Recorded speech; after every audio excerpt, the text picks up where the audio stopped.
Hoje, para ficar fácil de definir o que é uma startup ou não, eu vejo muito mais pelo lado do acesso a crédito.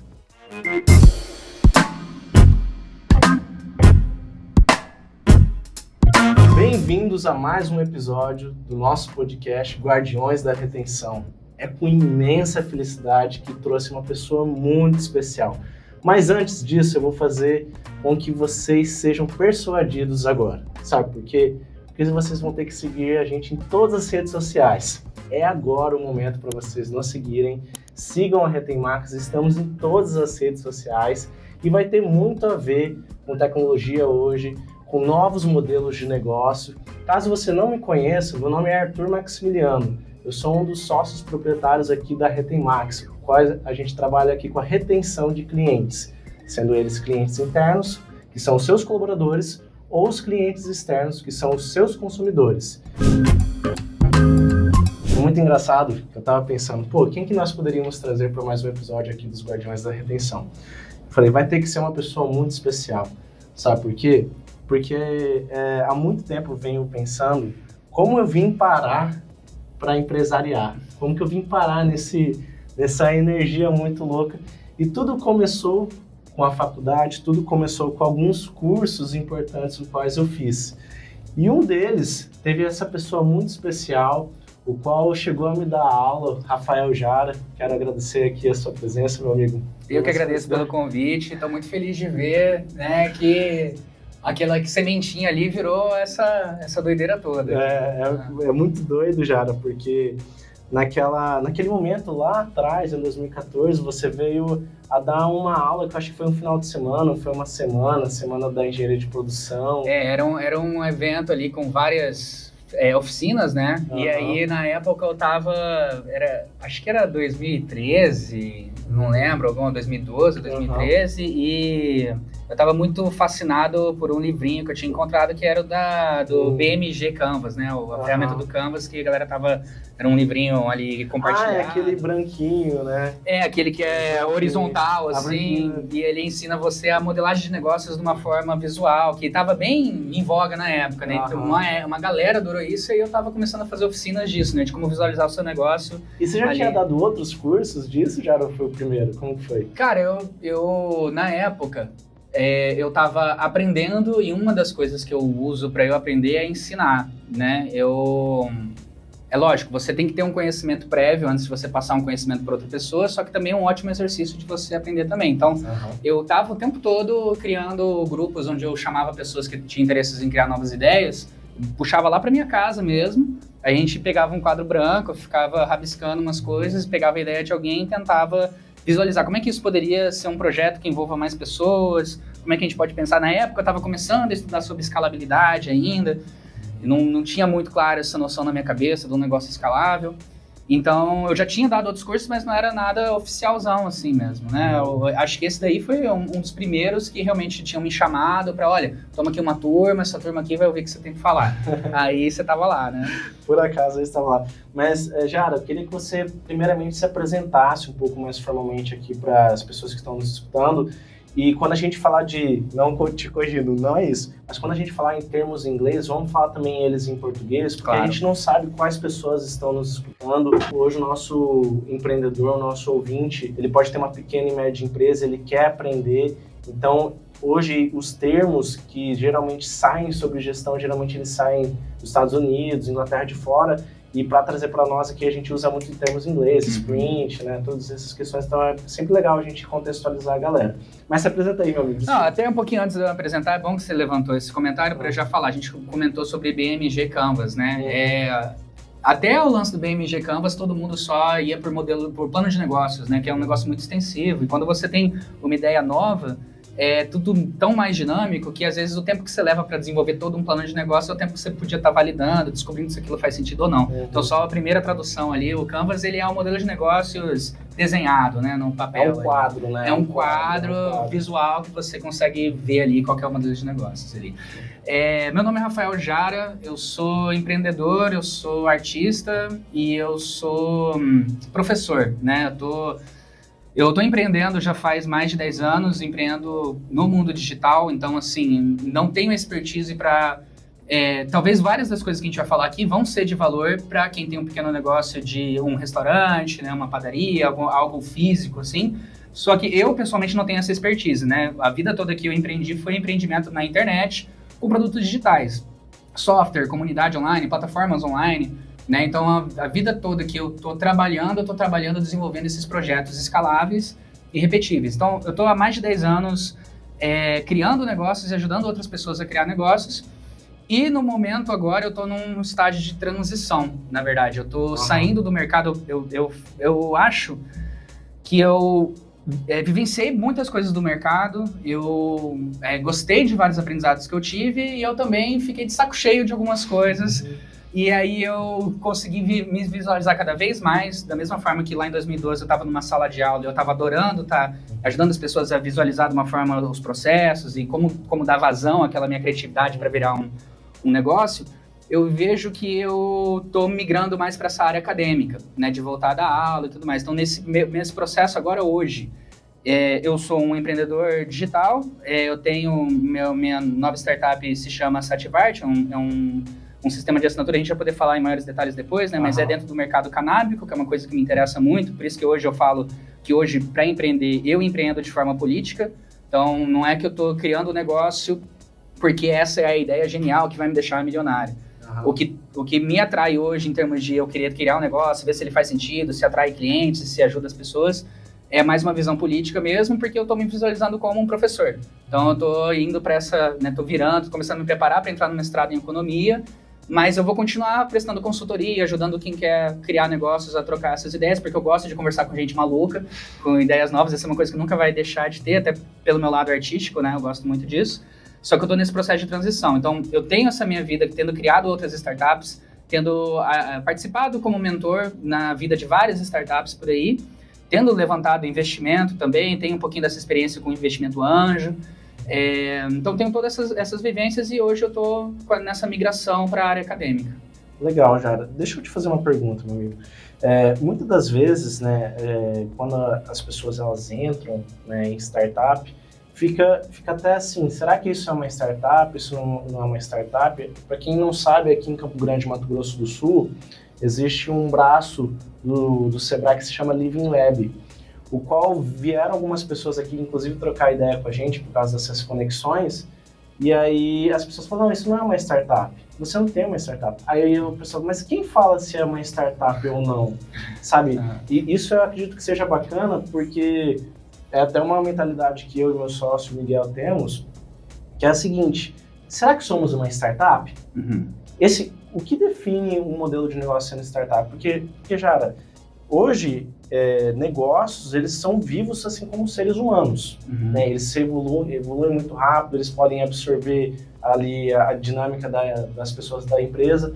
E o que define se é uma startup ou não, já? Depende aí vem o lado professoral, depende da época dos últimos anos que você está falando. O que é uma startup hoje, na minha visão? Por um tempo, até pouco tempo atrás, o que a gente chama de startup é um conjunto de pessoas que está procurando um modelo de negócios repetível e escalável. Então, se for para a gente colocar dentro de uma caixinha, né, uma startup é um grupo de pessoas, ou seja, a galera está junta num projeto, e esse projeto busca ser escalável, ele busca ter um time enxuto, poucas pessoas muito especializadas, que entregam alguma solução, por isso que a maioria das startups são software, alguma coisa porque é mais fácil de escalar do que um produto físico, por exemplo, que você precisa de fábrica, essas coisas, então, pensa um grupo de pessoas... Foge um pouco do modelo tradicional de negócio. Foge um pouco do modelo...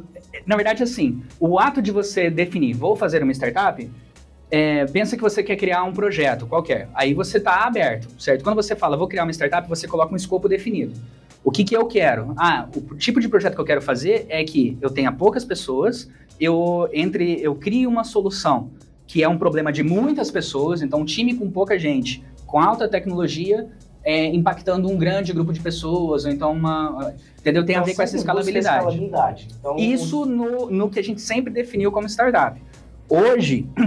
Para ficar fácil de definir o que é uma startup ou não, eu vejo muito mais pelo lado do acesso a crédito, na verdade. É muito mais fácil de eu separar o que é startup ou não, porque hoje a gente está com a tecnologia, a gente tem internet 5G que não tinha antes, então vários negócios que são tradicionais podem buscar um modelo repetível e escalável.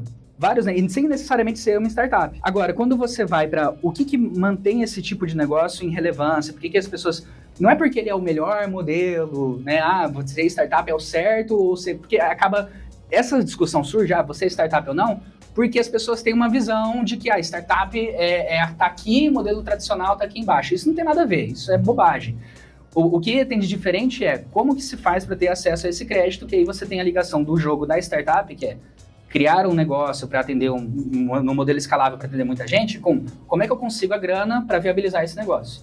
Com a parte de investimento anjo, todo esse processo. Então, hoje, eu prefiro separar de uma forma muito mais fácil para identificar o que é uma startup, se ela está querendo esse modelo de acesso a capital, de investimento anjo, né, que é basicamente você falar assim, eu tenho esse problema que eu descobri, com o meu time eu tenho esses especialistas, a gente consegue desenvolver essa tecnologia, com o tanto que a gente tem de marketing que a gente fez, a gente conseguiu o resultado X, agora eu quero levantar o seu capital, quero que você coloque dinheiro em mim, você junto com o seu grupo aí de 5, 6 amigos ricos, me dá essa grana, eu vou implementar esse plano e agora, daqui a pouco, eu vou entrar em uma outra rodada que você vai poder vender a sua parte. Então, aquele 30 mil reais que você colocou em mim, vai virar 300 mil, né? Sim. O que isso gera? Isso gera toda uma cultura mesmo, todo um jeito de pensar de negócios, onde que não há diferença no negócio. O empreendedor de startup enclara, tipo assim, se você for colocar lado a lado com outro empreendedor, ele faz umas coisas muito parecidas, entendeu? Então não é um mundo totalmente diferente, só que toda a linguagem muda, por quê? Porque tá todo mundo olhando em conseguir um investimento para ir para a próxima rodada,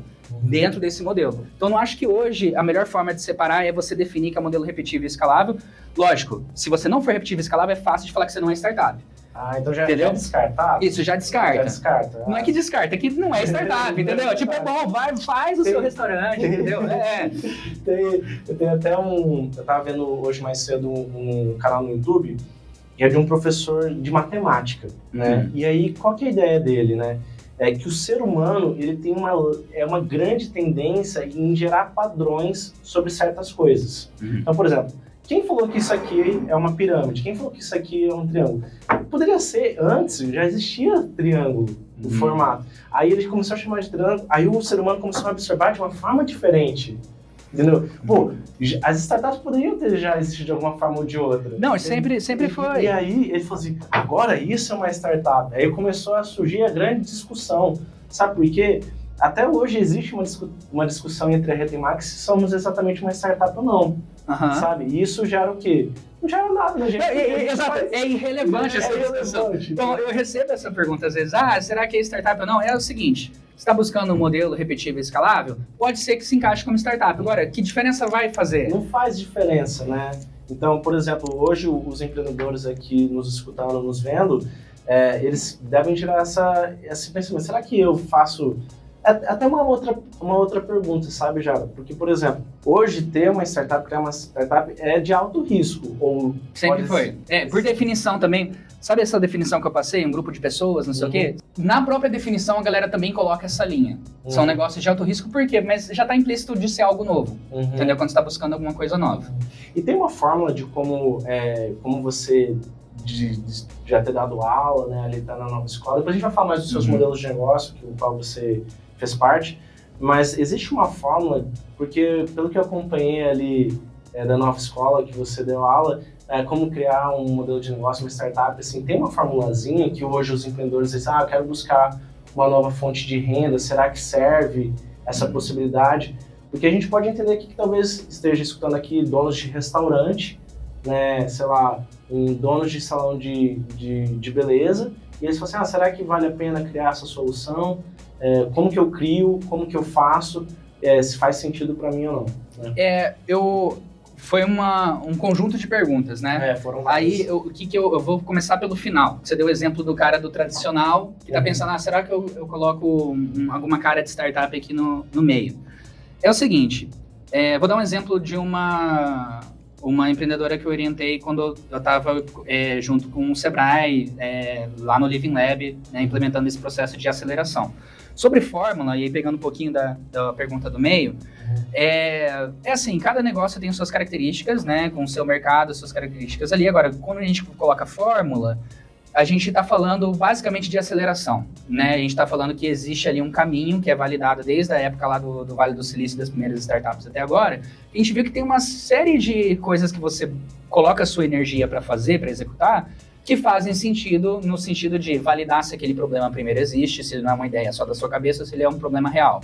Depois, a solução que eu quero propor, será que ela faz sentido? Tipo, eu vou propor um negócio para tirar a fila das baladas. Eu vou ter que validar se aquela solução... Porque, todo mundo, ninguém quer pegar fila. Mas o dono da balada quer que não tenha fila na frente da balada? Existe também um grande questionamento, não sei, no seu modelo, na sua metodologia. Por exemplo, se já existia uma outra startup desse mesmo gênero ou dessa mesma solução, já descarta, seja inovador. Você tem essa mentalidade ou aquela questão de bem feito? Por exemplo, o básico bem feito. Hoje tem muito isso, né? Porque geralmente os modelos de negócio eles tendem a se perder e muitas das vezes o que é a solução para o mercado é o básico bem feito. Concordo. E a resposta ela fica um pouquinho mais complexa porque entra naquela parte de acesso a investimento, como eu falei, desde o antigo da história da humanidade, então vamos falar de coisas mais antigas ainda. A gente está falando de plantação, né? Primeiro, revolução agrícola, lá milhares de anos atrás. Uhum. Sempre você tem que ter acesso a uma grana para você plantar, para você preparar as coisas, e depois você colhe aquilo e você reinveste. Então, investimento, acesso a isso é uma coisa assim, muito antes de qualquer sistema que a gente tem. Isso não é diferente aqui. O que pode acontecer caso já tenha um grande player no que você quer desenrolar? É porque você não vai conseguir acesso a crédito. Aí depende se você quer pegar essa briga, se você já tem grana para poder executar aquilo. Então, isso é um exemplo de uma coisa específica. Por exemplo, Uber. Se você falar, eu tenho um novo Uber, ninguém vai querer investir em você. Eu tenho um novo iFood, ninguém vai querer, por causa do... Não tem investidor que vai querer pegar esse risco para poder fazer, porque você vai estar competindo com o iFood, porque você vai estar competindo com o Uber. Mas isso não quer dizer que esses problemas estão resolvidos. Se você for conversar com qualquer motorista do Uber, ele com certeza adoraria estar em outro aplicativo que vai tratar ele melhor, ou a mesma coisa com o iFood, todo o processo, entendeu? Então, aí que tem a diferença. Talvez você não vai conseguir acesso a crédito dado isso. Agora, eu sempre dou o exemplo de, nossa, eu fui validar um negócio, eu pesquisei no Google e eu vi que já tem competidor. Para mim, isso é uma ótima notícia, porque você não é maluco. Né? Já tem gente fazendo aquilo, e eu sempre dou aquela ideia de que não é só porque já existe um restaurante mexicano na cidade, você não pode abrir um restaurante mexicano, entendeu? A internet ela é enorme, então qualquer problema que você for fazer e você validou ele certinho, você viu que aquele problema dói no bolso das pessoas ou no dia a dia das pessoas, e você sabe que com um time você consegue entregar alguma alternativa, você tem todos os caminhos para conseguir popular aquilo e fazer o seu. Então, eu não acho que é uma resposta tão preto e branco, do tipo, é só fazer o feito bem feito, não sei o quê. Ele tem a ver muito com... Talvez você não vai conseguir crescer porque você não vai ter acesso a esse capital. Se você for milionário, multimilionário, isso não vai fazer diferença para você. Mas se você for mortal, como nós mortais, aí isso é uma coisa que você tem que levar em consideração. Agora, da mesma forma, eu recomendaria você ter muito cuidado se você tem uma ideia, você fica apaixonado por ela, e aí você vê que ninguém fez. Você tem que se perguntar por que ninguém fez, cara. Entendeu? Não é você achar que todo mundo vou mudar o cenário global. Isso é exceção da exceção e geralmente vem com muito investimento. Então, primeiramente ali uma formulazinha, né? Você ter uma ideia, ver um problema real, pensar nisso e pesquisar no Google para ver. Esse é o primeiro passo da validação, é você pesquisar no Google. Pesquisar no Google. E sinta-se legal se já tiver alguém na frente. Aí tem outra observação, desculpa te interromper. Mas o legal de não ser o pioneiro é que o pioneiro se ferrou, né? Ele torrou dinheiro, ele gastou com coisa que não funciona, tudo mais. Se você não é o pioneiro, você é o segundo, terceiro, ou você é o 14º, você pode copiar tudo que o cara fez, né? Tudo que deu certo ali, ver quais são as críticas do que tá dando errado, o que a galera comenta ali, porque hoje tem avaliação do aplicativo, tem não sei o quê, ver o que a galera mais reclama, pega o que funciona, melhora um pouco e pega o usuário dos outros caras. Para quem não sabe, eu vou dar uma dica muito poderosa para vocês agora, prestem atenção. Caso vocês queiram saber sobre novos assuntos, ou aprender ou aprimorar seus conhecimentos, é de grande importância vocês criarem um podcast, porque por meio dele vocês chamam pessoas que sabem mais e você acaba ganhando uma mentoria de graça. E reuniões difíceis. Eu usei isso, eu quero contar uma história agora. Tá. Eu entrei no mercado canábico, né? Isso quer dizer que... E gera um certo preconceito também, né, Jara? Assim, sim. Dos empreendedores, assim. No geral, né? A gente... se eu fosse falar disso, eu ia falar por muito tempo, né? Mas, no geral, hoje, no Brasil e em várias partes do mundo, fecha mais portas do que abre você entrar no mercado canábico. Então, eu estar relacionado, se você procurar lá uma Campo Grandense no Google, vai aparecer uma foto minha. Não é todo mundo que quer se relacionar com essa imagem, porque hoje em dia, isso é uma imagem que fecha mais portas do que abre, né? Mas, tendo entrado nesse mercado, é um mercado novo. Para mim, era um mercado novo, estou cada vez mais me inteirando mais nele, só que ninguém me conhecia, certo? Como é que eu vou fazer para ter uma reunião com a aceleradora Green Hub, por exemplo, que é uma das poucas aceleradoras do mercado canábico no Brasil? Se eu for lá pedir uma reunião, eu não consigo a reunião, ninguém me conhece, ninguém sabe quem eu sou, estou com um projeto novo, tenho história em outros mercados, mas não tem essa coisa. O que eu fiz? Falei, olha, mandei um e-mail, quando eu estava lá em São Paulo, eu sou colunista eu tenho uma coluna chamada Inovação e Maconha, vai ter que censurar, né? Desculpa, editora. E aí eu mandei e-mail para eles falando, eu tô querendo entrevistar eu tô vendo que vocês estão lançando uma nova turma de aceleração. E aí é ótimo, porque o ato de ter um podcast, de eu cheguei lá para reunir com o diretor de inovação da Green Hub, que é o Alex Lucena, que nunca teria ouvido falar do meu nome, mas eu consegui sentar com ele, conversar por 2 horas, entregar meu produto, ainda falar para ele das coisas que eu quero fazer. E foi pessoalmente? Foi pessoalmente. Eu estava lá em São Paulo, sentei com ele e ficou um conteúdo muito bom. Eu consegui editar, criei o artigo, mandei para ele depois. Eles compartilharam na rede deles. Nossa, essa é uma dica muito poderosa. Né? É um hack. E é um hack para você conseguir qualquer reunião, porque as pessoas... elas podem negar a reunião, porque tá todo mundo ocupado, tá todo mundo na correria. Ninguém nega entrevista. Ele pode falar, não consigo agora, mas eu consigo na outra semana. Então, você quer reunir com alguém? Tem um podcast do assunto do seu mercado, e aí marca essa entrevista, porque no mínimo vai compensar o tempo da pessoa. Né? Porque gera conteúdo. Jara, aproveitando o momento que a gente está aqui, eu queria que você falasse um pouco dos modelos, os quais você participou, quais você criou, você... Tô falando da Sativart, depois eu quero que você explique um pouco da Sativart, mas explique um pouco da sua trajetória, né, nessas questões de startup, como foi para você participar, e também até os ouvintes aqui, as pessoas que estão nos assistindo, entenderem um pouco, né, para entender a sua autoridade no assunto, né. Tá, eu comecei quando eu estava na faculdade ainda, lá por 2011, 2012, eu... criei uma primeira empresa que eu queria criar, que era um espaço de entretenimento nerd que se chamava Casa 42, Casa 42. E a gente aí não era startup ainda, era um espaço físico, onde a gente jogava RPG, a galera levava, fazia LAN party e tal, né? As lan houses já estavam tudo fechadas nessa época, então foi uma coisa que a gente conseguiu pegar para fazer jogo de terror no telão, essas coisas. Então era uma coisa de entretenimento nerd, só que aí aquelas dificuldades de você estar estudando, estar fazendo o processo e tal, foi uma primeira experimentação com empreendedorismo. Nessa mesma época eu comecei a participar de eventos de startup, porque se tem uma coisa que essa diferenciação desse modelo de negócio faz, que nem a gente falou, é uma diferença besta se a gente for tentar analisar o negócio que vale a pena ou não, ele só é um tipo de classificação de projeto, só que ele gera uma comunidade que gira em torno disso. O pessoal respira isso todos os dias. Quem é startupeiro, que eu chamo, vive o estilo de vida do startupeiro. Então tem muitos eventos globais, tem Startup Week, a gente tem várias dessas coisas. Então, Summit, né? O South Summit também. O South Summit ele é de inovação em geral também, mas ele é 90% startups, investidores anjos e tudo mais. Então, assim, eu comecei a participar de eventos, primeiro como participante, para criar novas startups, porque, pensa, era um rolê de um final de semana, você encontrar com programadores, com designers, com outras pessoas de negócio, para todo mundo ter ideias e competir as ideias umas com as outras. Durante um final de semana você validar, conseguir os primeiros clientes, ver o que faz sentido ou não, lançar uma primeira versão do produto, conseguir a primeira grana e apresentar para investidor no final do evento. Então esse era um formato que ele era novo lá atrás. Na época que eu comecei a entrar, era uma novidade tão grande que eu comecei a me capacitar por isso, quase como se fosse um curso mesmo. Eu participava dos que tinha aqui na minha cidade, mas eu também viajava para os outros. Eu comecei a participar como mentor também. Então, da mesma forma que eu ia sempre validando os meus negócios, tentando criar coisas que faziam sentido, então foi um cara que criou e matou muitos negócios nessa época. Porque eu via uma coisa, eu colocava assim, olha, se eu conseguir tal resultado em 2 semanas, vale a pena eu continuar nisso daqui. Aí eu ficava matando negócios. Eu tentava fazer, tentava lançar, fingia que ele estava dando certo, se pegasse tração, eu ia, né? Se não pegasse, eu ia pro próximo.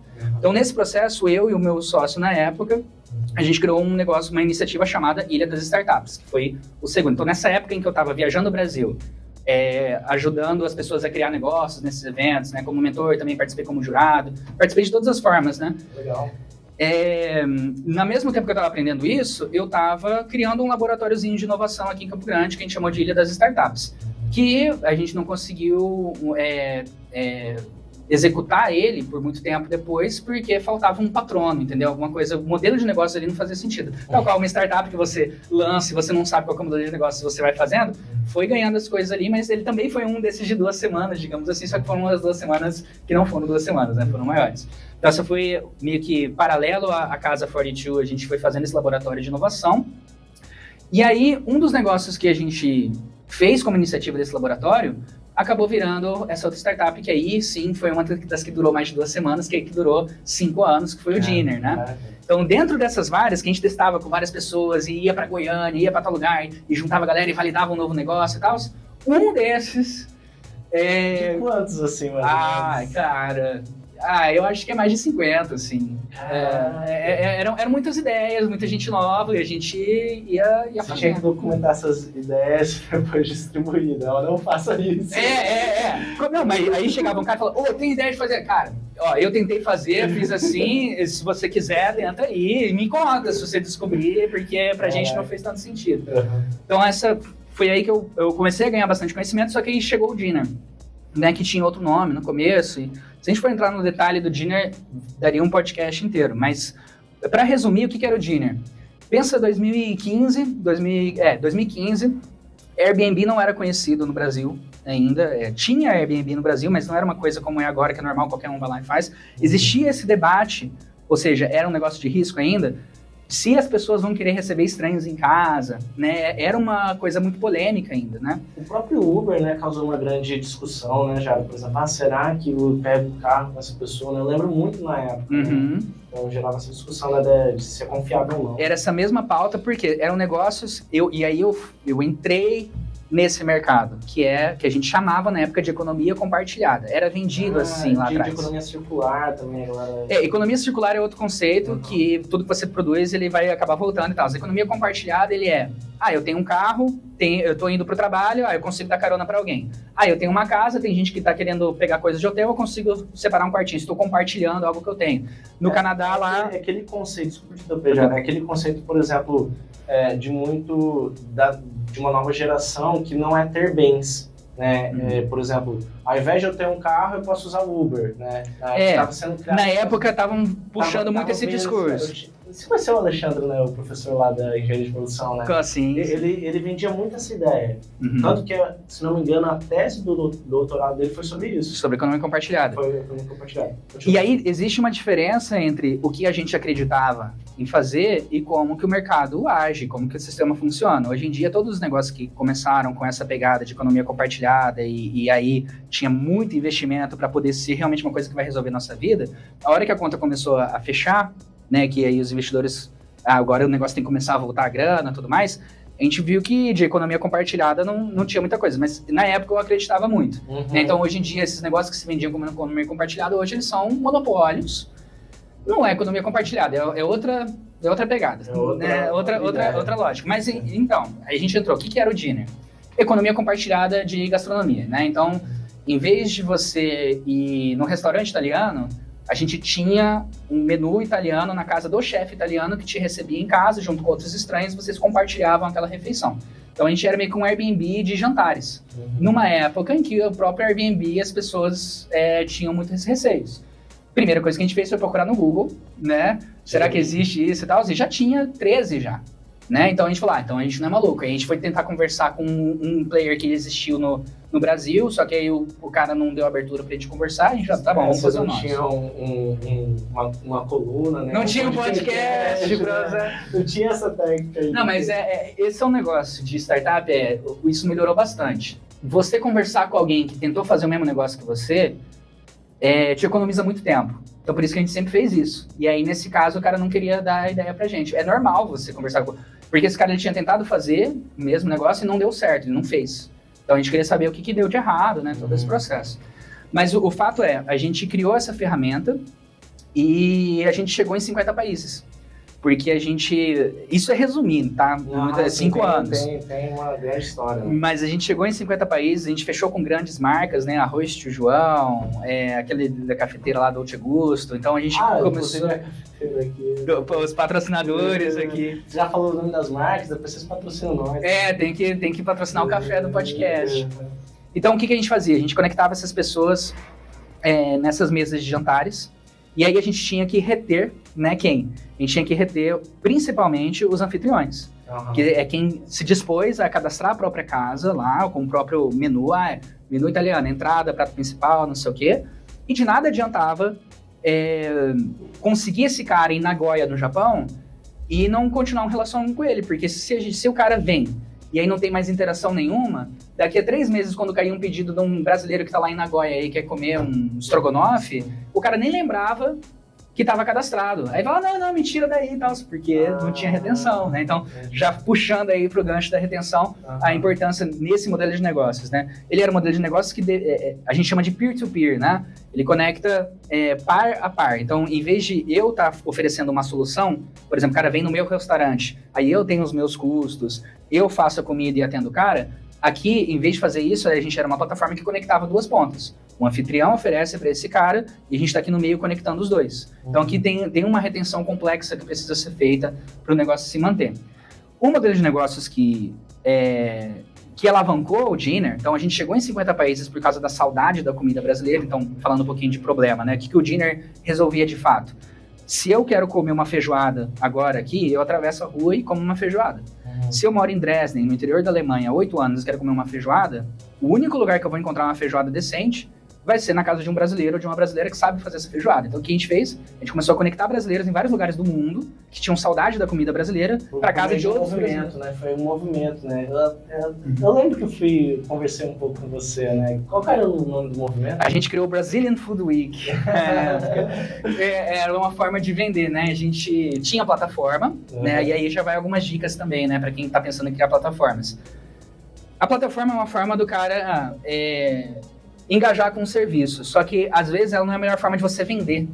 Então o que a gente fez para conseguir vender? Porque o Dinner, a ideia de economia compartilhada, te conecta você para experiências gastronômicas e tudo mais. O pessoal acha legal, mas é igual um salto de paraquedas. A galera acha legal, mas não tá comprando salto de paraquedas toda hora. Compra uma vez na vida, né? Então a gente tinha esse problemão no Dinner no começo, que todo mundo achava o máximo, elogiava pra caramba, ia pro jantar, mas só ia de novo, sei lá, daqui a um ano, entendeu?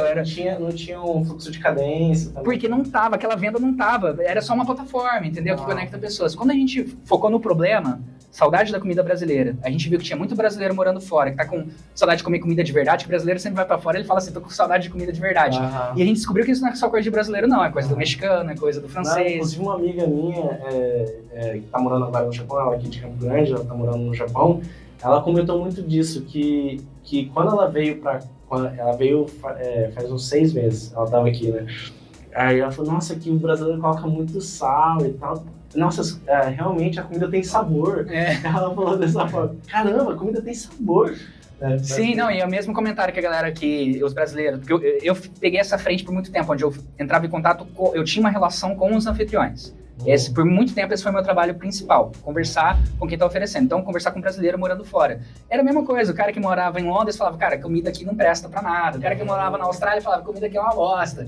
Todo mundo reclamando, mas por quê? Porque tem saudade da comida de casa, feita pela mãe, né? Mesmo os lugares que tem restaurante brasileiro, ainda a galera, eu não quero falar mal dos restaurantes brasileiros ali, mas os nossos usuários, eles que moravam em cidades que tinham restaurante brasileiro, preferiam comer a comida que é feita pela baiana, que conseguia fazer aquela comida baiana que o cara comeu na infância dele, entendeu?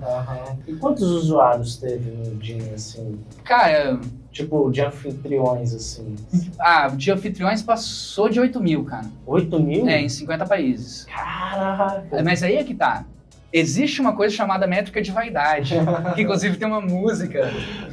Tem uma música nossa. Tem uma música da banda Codinome Winchester chamada Métrica de Vaidade sobre esses aprendizados, assim, né? Legal. É muito impressionante você falar 50 países, 8 mil usuários, só que a peça encaixa com a métrica que importa para trazer saúde para o negócio e para você continuar fazendo aquilo. Que é o resultado. Né? Que é o resultado. E a gente só vai ter o resultado depois que a gente já tinha toda essa base, e aí a gente olhou de novo pro negócio que a gente tinha e a gente falou assim, cara, para fechar a conta a gente tem que fazer de outro jeito. É que agora a gente tá entrando na história do Dinner, se eu for entrar muito em detalhes vai muito longe. Sim. Só que aí, cortando, depois a gente faz outro episódio, né? Rafael já na parte 2. Parte 2, a gente fala de cada um dos negócios, né? Mas para eu não estender todo o tempo só com um negócio que já nem tô mais relacionado, né?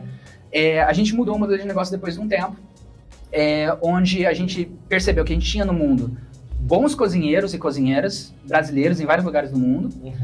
E a gente primeiro criou meio que um prêmio Michelin nosso. Sabe o prêmio Michelin dos restaurantes? A gente criou o Super Host Dinner, né? Então a gente mandava jurados em vários lugares do mundo, e aí eles analisavam e tal, e a gente criou a nossa própria categoria dos melhores anfitriões do mundo. Então era uma competição que tinha os melhores do mundo e tal, todo esse processo. A gente pegou o gancho nisso para depois começar a falar com marcas. Que a gente chegava na marca, e aí com esse lance de os melhores do mundo, quem que começou a prestar atenção na gente? Influenciadores, pessoas que começavam a ver, pô, que coisa legal esse negócio de ir na casa do imigrante da Síria, né? Porque, por exemplo, lá em São Paulo tinha um anfitrião que era um refugiado da Síria, e aí ele fazia o banquete, contava a história dele, né? Então, sabe, essa conexão pessoal dá muito conteúdo legal para o influenciador. Então, a gente, olhando, depois de, 4 anos, a gente olhou pro negócio e finalmente encontrou um modelo de negócio que dava dinheiro. Então, 4 anos levantando investimento, executando, e isso é normal em startup. Essa é uma outra característica, entendeu? Até uma outra pergunta que fica aqui para os nossos ouvintes, Jara. Você viajou para o Canadá, viajou para captar investimento. Como que foi isso? Como que é a estrutura também de captação de investimento? Assim? Como que chegou a culminar nisso aí? Porque é algo que também deve gerar muita curiosidade aqui para as pessoas, né, que estão nos escutando, nos vendo, né? Essa questão de captação. Eu acho que é legal eu primeiro dar um resumo de como funciona essa parte de levantar capital ou investimento anjo especificamente, que é a experiência que eu tenho. E depois eu falo do lance do Canadá. Então, assim, uma startup, como a gente falou, é um grupo de pessoas que encontrou ali um problema e está pensando numa forma escalável de fazer aquilo e tem um plano, né? E agora você precisa de acesso à grana para executar esse plano que você acha que vai entregar. E depois disso você vai ter que ficar mandando esses relatórios aí para ver o que está fazendo sentido ou não e melhorando, né?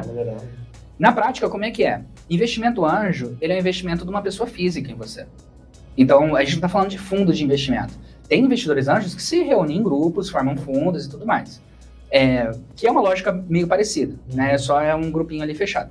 Mas, em geral, como é que funciona levantar investimento anjo? Geralmente, você é um investidor e você tem mais 3 amigos investidores. Você tem a sua carteira, você investe, você coloca as suas regras. Eu sou um cara que investe só em startups de saúde. Não, eu gosto de ter uma carteira diversificada. Eu pego um pouquinho de um mercado, um pouquinho do outro e tal. Seus amigos têm algumas outras lógicas. O que você faz? Geralmente, você está procurando uma startup, se você encontrou uma startup que vale a pena investir, você junta com esses seus amigos e cada um coloca um dinheirinho. Você coloca 30 mil, outro coloca 50 mil, não sei o que, e isso na soma dá 300 mil reais, 500 mil reais, 1 milhão, aí depende do nível do investidor e da oportunidade que você está levando. Quando o investidor ele entrou num valuation. Então, o que isso significa? O valor da sua startup naquele momento. E isso não é calculado da mesma forma do negócio tradicional. Quando você vai calcular o valor de um negócio tradicional, você analisa o fluxo de caixa, você faz todas aquelas contas que não dá tempo de se fazer numa startup para tentar ver se aquele é o valor mesmo, porque a gente está falando de um negócio que é escalável. Então, se eu colocar o marketing certo, pode ser que aquele negócio não vai representar mais aquele valor numa escala maior, né?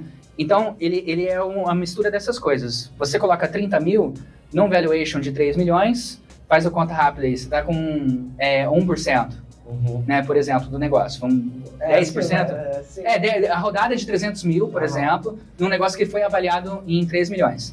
Esse valuation, ele é calculado com mercado, é igual vender uma mercadoria, entendeu?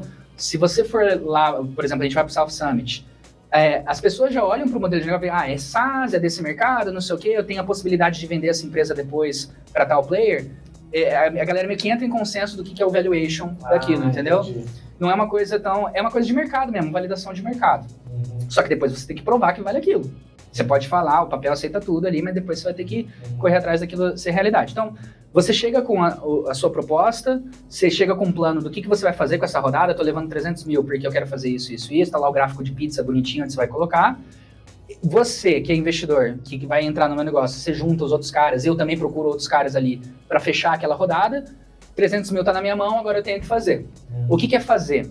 Todo investidor anjo que entra, ele também não tá, a maioria, não tá naquela lógica de investimento de ficar recolhendo dividendos, de colocar a grana, agora de tantos e tantos tempos eu vou retornar. Ele tá olhando que ele vai entrar agora, porque ele foi o primeiro a saber dessa startup agora, foi um dos primeiros que entrou no valuation pequeno, que ela tá valendo 3 milhões, só que daqui a 2 anos pode ser que com o plano dele, vale 30. Então, eu vou colocar 30 mil reais aqui, nessa startup, certo? Só que você que é investidor, você não coloca só nessa. Você tem essa panelinha feita aqui. Essa mesma panelinha, você investe em outra startup, então você tem uma carteira com várias startups. Você sabe, e aqui está outra característica de startup de ser de alto risco, você sabe que a maioria das startups vão falir quando você coloca o dinheiro. Você sabe que você vai colocar a grana e a maioria dessas startups não vão existir. Então vai ter 2 ou 3 que você vai perder aqueles 30 mil, 60 mil, 90 mil, mas uma delas, aquele 30 mil que você colocou, vai voltar 300 mil. Por isso que é um investimento de alto risco, mas para quem tem grana infinita não é tão de alto risco assim, porque você vai apostando em vários cavalos, entendeu? Você vai apostando, né? E vai. Agora, o lado da startup, ele tá na outra ponta desse aí, porque a startup, ela tá fazendo uma promessa de um crescimento de, sei lá, 100 vezes, entendeu? E ela tem que fazer aquilo, porque se ela não fizer aquilo, ela morre. E todas elas estão nesse mesmo ritmo frenético. Então, por isso que vira um estilo de vida, por isso que vira um negócio que a pessoa ela acaba vivenciando muito aquilo, porque é uma promessa muito difícil. Nossa, tem até um questionamento até mais denso sobre pessoas, né? E assim, por exemplo, você está vivendo algo, um momento ali que possivelmente você sabe que vai acabar depois, que vai falir. Como que você lida com isso? Surgem vários questionamentos, que é uma outra conversa, né? Cara, aí a gente entra na psicologia do empreendedor e assim, não é à toa que tem muito burnout, não é à toa que, sabe, tem muita loucura, tem gente que fica gritando na frente do espelho, entendeu? Tem muita doideira que acontece para você conseguir ficar no estado mental em que você consegue viver tudo isso. Mas eu não quero assustar você que está pensando em fazer uma startup, eu só tô falando nessa parte de captação de investimento. Qual que é a estrutura? Você pega de várias pessoas físicas, elas fazem uma vaquinha, né? Te entregam essa grana com a promessa de você fazer uma outra rodada lá pra frente, eles poderem vender aquela porcentagem. A maioria dos casos é assim, lógico, tem outros casos que vai ser diferente, o cara vai querer ficar para sempre e tal. O investidor mais legal é aquele investidor que vai querer sentar junto contigo para pensar as estratégias e ir lá para frente. Você pode colocar cadeira ou não, né? Você pode falar assim, você coloca o dinheiro, mas não quero saber da sua opinião. Né, só quero desenvolver. Ou então você fala, não, vou colocar para colocar opinião, porque caso dê errado, aí foi você que escolheu. Mas enfim, são várias variáveis, mas o geral é isso. Aí, fazendo o link para o Canadá, qual que foi a história do Canadá? Tem uma empresa no Canadá, fundada por uma brasileira, Regina Nope, que se chama Dream2B. O que essa empresa faz? O que ela fazia e eu acho que ela faz hoje em maior escala? Essa panelinha, que eu falei, essa vaquinha, né, que faz ali para investidor, ela faz um mapeamento de investidores que poderiam estar interessados em startups. Ela faz um mapeamento de startups no Brasil que tem potencial de internacionalização a partir do Canadá. Certo? Entendi. Então ela mapeia, ela escolhe ali alguns negócios, esses aqui, e ela fala para os investidores, vocês bancam a viagem e estadia deles por 3, 4 meses lá no Canadá, e alguns desses negócios vão conseguir oportunidades para escalar lá, e agora vocês vão ser sócio deles, vocês vão ter uma porcentagem. Então, em vez do cara pegar a grana e entregar no seu plano, ele estava entregando na possibilidade, naquela curadoria que ela fez, e que ela tá prometendo que alguma delas vai dar sucesso ali. A Regina mandou bem pra caramba. Ela sempre pegou essas turmas, levou e colocava nas melhores oportunidades. Colocava na frente da embaixada brasileira, colocava potenciais parceiros grandes, colocava para fazer pitch para investidor. Eu mesmo levantei investimento gringo por causa disso, por causa dessas oportunidades que a Regina colocou. Então, você vê como que nesse mundo de startup ainda tem negócios que surgem no meio... Tem o submundo das startups. Toda uma logística. Todo um modelo de negócio referente a isso, né? Porque geralmente existem negócios tradicionais, existem, sei lá, negócios inovadores, startups,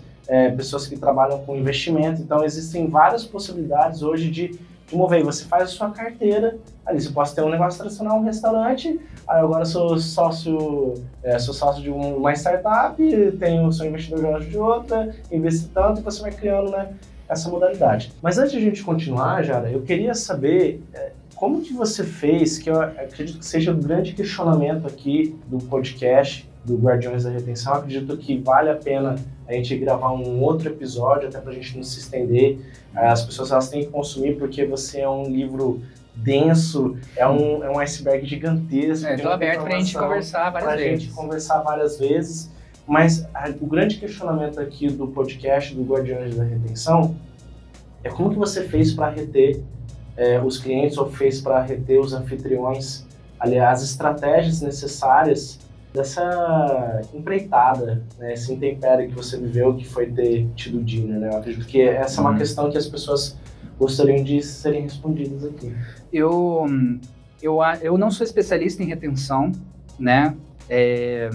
Mas o que eu consigo dizer em termos da minha experiência com o dinner, por exemplo, é que quando você está necessariamente trabalhando com produto digital, ou seja, você não é um restaurante que as pessoas vêm ali fisicamente, você tem ali uma coisa que a pessoa se deslocou para estar lá, você está competindo com a atenção da pessoa na internet. Uhum. Você está competindo com o WhatsApp, com o Instagram, com o TikTok o tempo todo. São várias outras, né? A pessoa está no dia a dia dela, ela vai ver a sua startup ali em um momento ali, entendeu? E para ela esquecer que ela existe sabe, você não reter ela, né, para ela esquecer. Então, como que você faz para que, num mundo tão competitivo que é o mundo do celular do usuário final, da pessoa que vai pagar, que vai estar usando ali, como que você faz para você continuar relevante para aquilo, para que a pessoa, além de ver ali só como uma ferramenta, para quando ela quiser ela ir, ela querer ter uma relação ali com você. E no caso dos anfitriões, a gente fez essa separação dos super hosts, né, dos anfitriões que a gente via que eram mais engajados, que tinham mais potencial, porque o que você tem que pensar quando você tem uma startup, que você está atuando em 50 países, com 8 mil usuários, e você tem um time enxuto, ou você tem muita tecnologia, muita grana, ou você vai ter que ter um time que não é tão enxuto assim, ou você seleciona o que você vai fazer, né? Uhum. Porque a diferença de você estar em 50 países é que agora você vai ter que ter marketing, relação, para que cada um desses países o cara não esqueça que a sua ferramenta existe. E como eu falei, um exemplo clássico, se tem um país que tem poucos usuários, como por exemplo o caso do Japão, que a gente tinha 3 ou 4 usuários lá, o cara se inscrevia, estava muito na pilha de fazer o negócio, só que como ele já não recebia um pedido e a gente não engajava com o cara, daqui a pouco ele esquecia que tinha, porque ele foi usar o WhatsApp, foi fazer várias outras coisas. Uma questão de engajamento também, né, já tem essa questão... quando você tinha muitos usuários, mas tinha os super hosts, né? A gente decidiu por esse lado de definir. Focar. Acredito que também tem alguns pilares, né? Por exemplo, essa questão de alimento de expectativa, né? Com essa pessoa para ver até que ponto ela está empenhada, porque querendo ou não, essa possibilidade do dinner era uma outra renda, né? Era uma renda complementar para essas pessoas. E era nisso, bom que você puxou esse gancho, porque era aí que a gente puxava esses mais engajados para ajudar com que a nossa ferramenta servisse para dar vida ao sonho da pessoa. Então, eu tenho um exemplo que eu gosto muito, que era dar um beijo para a Flavinha, lá de São Paulo, na Baiana. Até você comeu lá na Flavinha, né? Então, para mim, aquele é o caso de sucesso para mim, de um sucesso de relação, de retenção. Tanto que mesmo depois que o dinner deixou de existir, ela continuou fazendo aquilo. Né? Ela continua. A gente foi lá depois da morte do dinner, entendeu? Já tinha acabado? Eu acho que esse foi quando? Que ano foi? Foi 2019, não foi? Foi 2019, já tinha saído do dinner. Já. Sério? Então, assim, qual que é o grande lance da retenção, na minha experiência do dinner? Criar algo que vai ser útil no dia a dia da pessoa. Então, o que a gente fazia? Para atrair novos e também para a pessoa sempre lembrar que a gente existe, por mais que ela não estava recebendo pedidos toda hora, teve uma hora que a gente criou uma ferramentinha que ia ser útil para os anfitriões, que era uma calculadora de receita. O cara, ele ia colocando ali, 1 litro de leite custa tanto, e nessa receita eu uso tantos ml, não sei o quê. O cara ia colocando ali uma ferramenta dentro da nossa plataforma, que a gente usava para o cara ajudar ele, não sei como é que eu calculo aqui meu preço. A gente sentava junto, vamos ali, usa a calculadora e tal. Então a gente criava... uma relação até financeira, né? Até financeira. Precificação, né? Só que para quem estava engajada, porque a gente tinha que escolher. Era um próximo nível, né? Era um próximo nível. Então a gente ia sentindo a galera que tava... Porque quando o cara se cadastra, você vê que o cara que tá querendo fazer mesmo, e o cara que tirou foto de qualquer jeito, outro cara que preparou o jantar, fez uma foto ali. Você vê, ó, isso aqui é um potencial super host. Então a gente já conversava com o cara. Você cria classes de clientes, né? Classes de clientes, né? Os perfis, né? Os perfis das pessoas. E o caso da Flavinha é um exemplo que eu gosto muito de dar, porque olha o que é a relação de retenção para gerar resultado para a empresa, mas com o propósito da empresa alinhado com o que a pessoa quer. Você alinha a expectativa. Essa mulher, a Flávia, ela não estava trabalhando com cozinha, mas sempre sonhou em trabalhar cozinhando, porque ela sempre amou cozinhar. É uma baiana que mora em São Paulo, que sente muita saudade da comida baiana e que reclama de toda a comida baiana que tem em São Paulo, né? Porque ela é super exigente. Comida de terreiro, que eu falo, que é comida feita, tipo, por vários dias antes, se preparando. Ela falou, você lembra? Não, ela até cantou, assim, é um momento ali, assim, de imersão, né? O lance do Dinner, ele era isso. Era um pedacinho da Bahia no meio de São Paulo. Também tinha sempre ao redor de histórias, ela contava várias histórias, né, Flávia? Sempre falando de tudo da Bahia. Quando você for pra Bahia, vai pra tal lugar, não sei o quê. Então você vê que aquilo ali é resultado também de a gente somar com o sonho dela. Então, como é que era essa relação? Qualquer oportunidade que surgia, por exemplo, aí quando a gente mudou o modelo de negócios para B2B, aí a gente começou a ter influenciadores, por exemplo, vencedor de MasterChef, entendeu? Influenciadores que já são relevantes no mundo gastronômico, começaram a entrar na nossa base para a gente vender o jabá deles para essas empresas, tipo Arroz Tio João.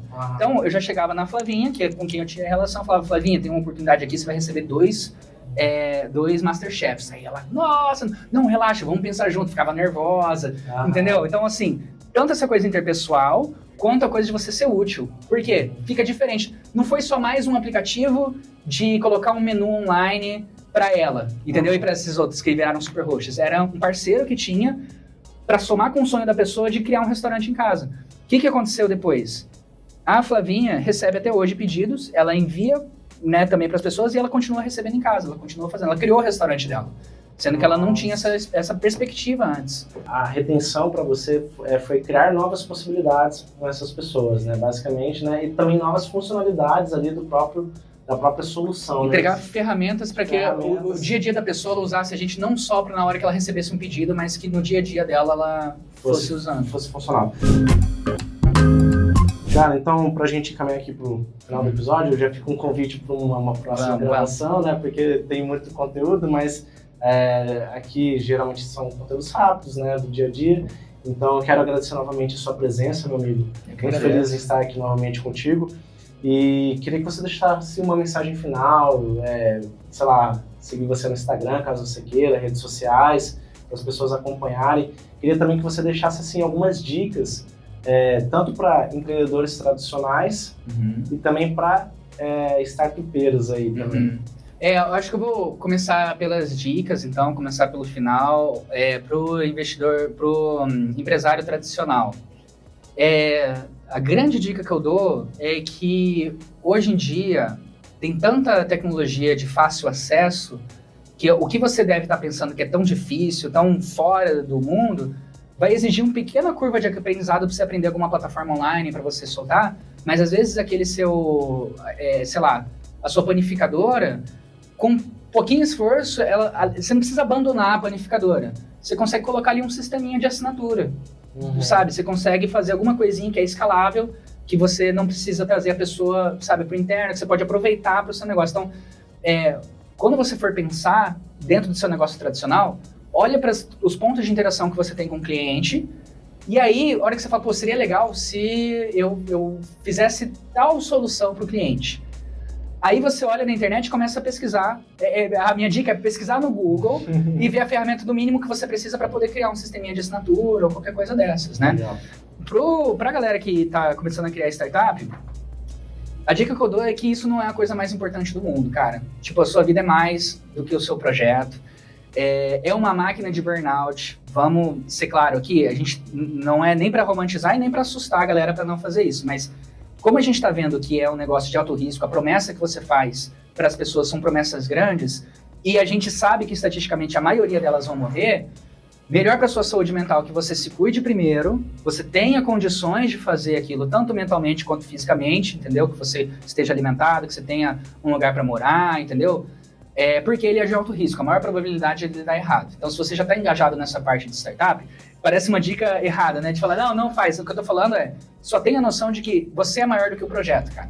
Entendeu? Você vai continuar vivendo e você vai poder criar outros projetos. Pode ser que muita gente vai ficar brava com você, mas você vai conseguir fazer outros projetos. Essa é a mensagem que eu dou.